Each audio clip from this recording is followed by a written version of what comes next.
இயேசுவில் என் அன்பு சகோதர சகோதரிகளே, ஆண்டவர் நாமத்திற்கு சோத்திரம். தினம் ஒரு ஜப வழியாக பேசிக் கொண்டிருப்பது உங்கள் அன்பு சகோதரன் பிரபு. எப்படிங்க இருக்கீங்க? இன்றைய நாள் எப்படிங்க போச்சு? உங்களுக்கு மகிழ்ச்சியாக இருந்தீங்களா? எப்போவுமே சந்தோஷமா இருங்க. நீ ஏன் அழுகின்றாய்? இன்றைய நாள் ஒரு கேள்வி. நீ ஏன் அழுகின்றாய்? நம் ஆண்டவராகிய இயேசு கிறிஸ்து, ஆண்டவர் என் சத்தத்தையும் என் விண்ணப்பத்தையும் கேட்கின்றார், அவரில் அன்பு கூறுகின்றேன். இன்றைய நாள் நம்ம செபிக்கிறோங்க, கண்ணீரும் கவலையுமா செபிக்கிறோம். நம்ம செபத்தை நம்ம ஆண்டவராக இயேசு கிறிஸ்து கேட்கல போல இருக்கே.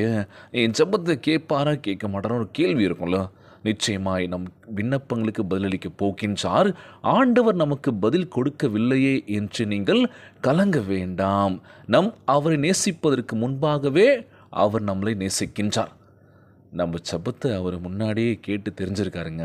நீ இதை தான் கேட்க போகிற, நான் உனக்கு கொடுக்குறேன், அந்த காலம் வெகு விரைவில் வந்துடுச்சு அப்படின்னு சொல்லும் போது, பிரதர் எனக்கு உடனே கிடச்சா நல்லா இருக்கும்ல.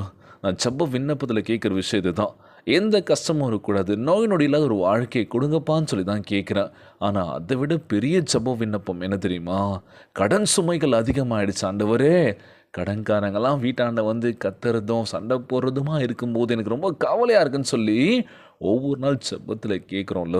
ஆண்டவர் இந்த கடன் சுமையெல்லாம் போகணும்னு சொல்லி கேட்குறோம். நிச்சயமாய் நம்ம ஆண்டவராகிய இயேசு கிறிஸ்து கண்டிப்பாக எல்லா சுமைகளையும் குறைக்க போகின்றார், இறக்கி வைக்க போகிறாருங்க. நீங்கள் கவலைப்படாதீங்க. நீங்கள் கேட்கின்ற விண்ணப்பம் நிச்சயமாய் அவர் செவிகளுக்கு கேட்கும். கண்டிப்பாக கவலைப்படாதீங்க. கேட்கலையே, நம்ம செப்பத்திற்கு பதிலளிக்கலையேன்னு சொல்லி வருத்தப்படாதீங்க. கண்ணீரை துடைக்க போகின்றார், கவலையெல்லாம் அகற்ற போகின்றார். மகளே மகனே கலங்காத. ஆண்டவரே ஒவ்வொரு நாளும் உங்ககிட்ட பேசுகிறேன்ப்பா, மனம் விட்டு என் கவலையெல்லாம் உங்ககிட்ட சொல்கிறேன். ஆண்டவரே நீ நிச்சயமாய் பதிலளித்து என் வாழ்வில் அற்புதத்தை செய்வீராகன்னு சொல்லி கேட்குறோம்ல. தினந்தோறும் கேட்குறோமா கேட்க மாட்டோமா? கண்டிப்பாக கேட்குறோங்க. தினந்தோறும் வேதத்தை வாசியுங்கள். ஆம் பிரியமானவர்களே, நம் ஆண்டவராகிய இயேசு கிறிஸ்து நம்ம மேலே அன்பு வச்சிருக்காராம் அப்படின்னு சொல்லி யோசிக்கிறோம்ல. நிச்சயமாய் அளவு கடந்து நிறைய அன்பு கொடுத்துருக்காருங்க. நமக்காக மரித்த நம் ஆண்டவராகிய இயேசு கிறிஸ்து நிச்சயமாய் நம்ம நேசிப்பதற்கு ஆயத்தமாக இருக்கின்றார். இன்றைய நாள் நம்ம கிட்ட இருக்க ஒரு சில விஷயத்தை விட்டால் மட்டும்தான் நமக்கு ஆசீர்வாதம் நிறைய கிடைக்கும் அப்படின்னு சொல்லியிருந்தேன். நீங்கள் மாற்றிக்கிட்டீங்களா அவங்கள அப்படின்னு சொல்லி நீங்கள் உங்களே கேட்டு பாருங்கள். அடுத்தவங்கள நம்ம குறை சொல்லியோ அடுத்தவங்க நம்ம மாற்றணும் நினைக்கிறதுன்றது வேணாம். நீங்கள் உங்களுக்குள்ளார நீங்கள் மாற்றத்தை உண்டு பண்ணிட்டாலே போதும்.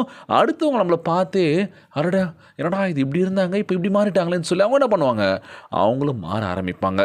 யாரையும் கட்டாயப்படுத்தி யாரையும் வற்புறுத்தி நம்ம ஒரு விஷயத்தை பண்ண வச்சோம் அப்படின்னா அந்த விஷயம் முழுமையாக முடியாதுங்க. ஏனோ தானோன்னு முடிப்பாங்க. ஆமாவா இல்லையா? ஒரு வேலை கொடுக்குறோம் ஒருத்தவங்கிட்ட, அந்த வேலை அவன் செய்வானா செய்ய மாட்டான்னு நம்ம எதிர்பார்க்க மாட்டோம்.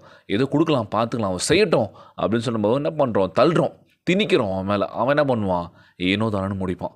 ஸோ ஒரு வேலை கொடுக்கும்போது அந்த வேலை தெரியுமா, இவன் பண்ணுவானா, இவனுக்கு சொல்லி கொடுத்த ட்ரைன் பண்ணலாமான்னு யோசிக்கிறது கிடையாதுல்ல. இது பண்ணோன்னா பண்ணோம் அவ்வளோதான் அப்படின்னு சொன்ன பண்ணுறாங்க. எல்லா விஷயத்தையும் போட்டு திணிக்கிறாங்களோ. இன்றைய நாள் நம்ம ஆண்டவராகிய இயேசு கிறிஸ்து, உனக்கு என்ன தேவை நான் கொடுக்குறேன், கவலைப்படாத, யாரும் எதிர்பார்க்காத, உன்னை நீ மாற்றிக்கும், அடுத்தவனை மாற்றிக்க ட்ரை பண்ணாத அப்படின்னு சொல்லுவாங்களாம். இன்றைய நாள் நம்ம ஆண்டவராகிய இயேசு கிறிஸ்து நம் இல்லங்களுக்கு வரப்போக்கின்றார். நமக்கு நிறைய ஆசீர்வாதங்களை கொடுக்க தயாராக இருக்கின்றார். உங்களை மட்டுமே நீங்கள் பாருங்கள், உங்களுக்குள்ளார உன்னை தேடுங்க, அவ்வளோதான். செபியுங்கள். செப விண்ணப்பத்தில் எல்லாருக்காகவும் செபிச்சுக்கோங்க. முதலாவது நோய் நொடியினால் அவதிப்பட்டு கொண்டிருக்கின்ற ஒவ்வொரு சகோதர சகோதரிகளுக்காக நம்ம செபிக்க போகிறோம். அந்த நோயெல்லாம் குணம் பெற்று ஆரோக்கியமாக இருக்க வேண்டும்னு சொல்லி நம்ம கேட்க போகிறோம். அது மட்டும் இல்லாமல் வெயிலின் தாக்கம் அதிகமாக இருக்குல்ல, அந்த வெயிலின் தாக்கத்தினால யாருக்கும் எந்த பிரச்சனையும் இல்லாமல், எந்த வித நோய் நொடி இல்லாமல் ஆரோக்கியமாக இருக்கணும்னு சொல்லி நம்ம கேட்க போகிறோம். நிச்சயமாக நம் ஜெபங்களுக்கு பதிலளிக்க நம் ஆண்டவராகிய இயேசு கிறிஸ்து தயாராக இருக்கின்றார். கலங்காதீங்க, சோர்ந்து போகாதீங்க, எதை பற்றி யோசிக்காதீங்க. மைண்டு ஃப்ரீயாக இருந்தாலே வாழ்க்கையில் எல்லாமே கண்டிப்பாக நடக்கும். நமக்கு எந்த பிரச்சனையும் இருக்கக்கூடாதுங்க. அதுதான் நம்ம பார்த்துட்ருக்கோம். ஆனால் பிரச்சனை வந்துக்கிட்டே இருக்குது. இந்த பிரச்சனை முடிஞ்சால் புதுசாக இன்னொரு பிரச்சனை வருது. என்னடா இது பிரச்சனை மேலே பிரச்சனை. எந்த பிரச்சனை தான் நாங்கள் தாங்கிறது? ஒவ்வொரு நாளும் அழுதுட்டு தான் இருக்குது. எங்கள் வாழ்க்கையில் கண்ணீர் வந்துட்டு தான் இருக்குது. என்ன பண்ணுறதுன்னு தெரியல, மனசு உடஞ்சிட்டு தான் இருக்குது. அதையெல்லாம் தாண்டி வாழ்ந்து தானே ஆகணும். என்ன பண்ணுறது பிரதர் அப்படின்னு சொல்லுவீங்களோ. நிச்சயமாய் வாழ்க்கையில் நம்ம நிறைய விஷயங்களை கற்றுக்க போகிறோங்க. நம்ம ஆண்டவராகிய இயேசு கிறிஸ்து அவருடைய அன்பு மிக பெரியது அப்படின்னு சொல்லுவாங்களாம். நீங்கள் ஒரு விட்டு கொடுத்து போனாலே போதுங்க, வாழ்க்கை சிறப்பாக இருக்கும் அப்படின்னு சொல்லி சந்தோஷமாக இருங்க. இந்த செபியுங்கள். இன்றைய நாள் ஜெபம். எங்களை மிகவும் அதிகமாய் நேசிக்கின்ற அன்புள்ள ஆண்டவராகிய இயேசுவே, இப்பொழுதும் நாங்கள் கண்ணீரோடு உம்மிடத்தில் வந்திருக்கின்றோம் அப்பா. நீர் எங்களுடைய கூக்குரலின் சத்தத்தை கேட்பீராக ராஜா. உம்முடைய செவியை எங்களுக்கு திறந்தள்ளும் அப்பா. எங்கள் கண்ணீரை காண்பீர். இன்றைக்கு ஒரு அற்புதம் எங்கள் வாழ்க்கையில் நடத்தப்பட வேண்டும் என்று கேட்கிறேன் இயேசப்பா. இக்கட்டான சூழ்நிலையிலிருந்து எங்களை விடுவியும் தகப்பனே. நாங்கள் கடன் வாங்கியவர்கள் என் வீட்டின் கதவை தட்டுகின்றார்கள்.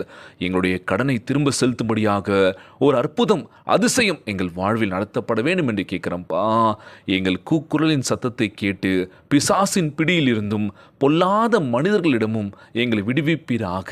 இந்த வருடத்தில் நீர் கொடுத்த வாக்கு தத்தத்தின்படி ஆசீர்வாத மழை எங்கள் வாழ்வில் ஊற்றப்பட வேண்டும் என்று கேட்கிற ஆண்டவரே, எங்களுடைய கூக்குரலின் சத்தத்தை கேட்டு நீர் எங்களை ஆசீர்வதிக்கப் போவதாக உமக்கு கோடான கோடி சோத்திரங்களை ஏறெடுக்கின்றனப்பா. இந்த ஜெபத்தை கேட்டுக்கொண்டிருக்கின்ற என் அன்பு சகோதர சகோதரிகள், என் அன்பான உறவுகள் எல்லோரையும் பார்த்துக்கோங்கப்பா. யாருக்கு எந்த கஷ்டங்கள் துன்பங்களை கொடுத்துறாதீங்க ராஜா. நோய் நொடியினால் அவதிப்பட்டு கொண்டிருக்கின்ற ஒவ்வொரு சகோதர சகோதரிகளை உமது கரங்களால் தொட்ட நோயில் அகற்றி போடுவீராக. உம்மால் கூடாத காரியம் ஒன்றுமில்லை ஆண்டவரே. எல்லோரையும் பார்த்துக்கோங்கப்பா. ஒவ்வொரு நாளும் கண்ணீரும் கவலையும் செபிக்கின்ற பிள்ளைகளை பாருங்கப்பா. கண்ணீரை தொடங்க ராஜா, கவலையெல்லாம் அகற்றி போடுங்கப்பா. எங்கள் வாழ்க்கையில் நீர் அதிசயத்தை செய்விட நம்புறேன் இயேசப்பா. எல்லோரையும் பார்த்துக்கோங்கப்பா. இன்றைய நாள் ஜெபம் இயேசுவின் விலையேற பெற்ற நாமத்தினாலே ஜெபிக்கின்றேன் நல்ல பிதாவே, ஆமேன், ஆமேன். இயேசுவுக்கே புகழ், இயேசுவுக்கே நன்றி. மரியே வாழ்க. God bless you all.